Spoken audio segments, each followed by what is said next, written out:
নমস্কার, আমি অস্মিতা চলে এসেছি আমার নতুন আরেকটা ভিডিও নিয়ে। তো প্রায় 1 সপ্তাহ হয়ে গেল তোমাদের সাথে আমি কোনো কাজ শেয়ার করতে পারিনি, তার জন্য আমি অত্যন্ত দুঃখিত। একটু ব্যস্ততার কারণে আমি কোনো কাজ করিনি, যার কারণে তোমাদের সাথে শেয়ারও করা হয়নি। তো আজকে আমি একটা ফোন কভারের ওপরে কলকা ডিজাইন তোমাদের সাথে শেয়ার করছি। তো এটা তোমরা প্রথমেই দেখলে একটু হালকা ট্রান্সপারেন্ট টাইপ ছিল। তো এর ওপরেই আমি কিন্তু মেনলি করেছিলাম একদম সিমিলার টাইপেরই একটা ডিজাইন। যেহেতু হাতের কাজ তোমরা খুব ভালো করে জানো যে একই রকম তো করা সম্ভব না, তো একটু আলাদা ছিল সেটা।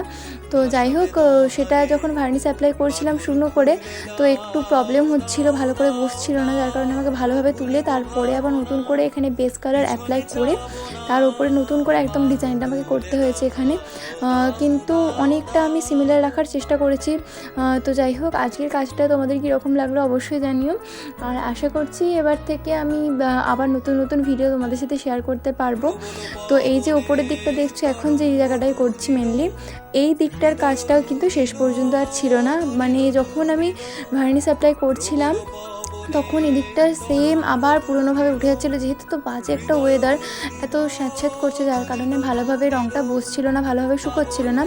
তো তাই জন্য তোমাদের যদি কেউ তোমরা করতে চাও তাহলে অবশ্যই তোমরা দেখো যেন একটু হলেও রোদ বেরোয় সেদিন, না হলে ভালোভাবে না রোদে শুকনো করে এর ওপরে যখন তোমরা কোনো ভার্নিশ অ্যাপ্লাই করবো বা যদি এমনিও রেখে দাও তাহলে কিন্তু ভালোভাবে জিনিসটা বেশ টেকসই হবে না। তো আমি যে কোনো এ ধরনের কাজ করলেই কিন্তু আমি 1 ঘন্টা হলেও একটু হালকা রোদে শুকনো করে নিই। তো আজকের কাজটা এতটাই থাকলো, তোমাদের সাথে দেখা হচ্ছে পরের ভিডিওতে। সবাই ভালো থেকো, সুস্থ থেকো। আজকের জন্য এতটাই, বাই।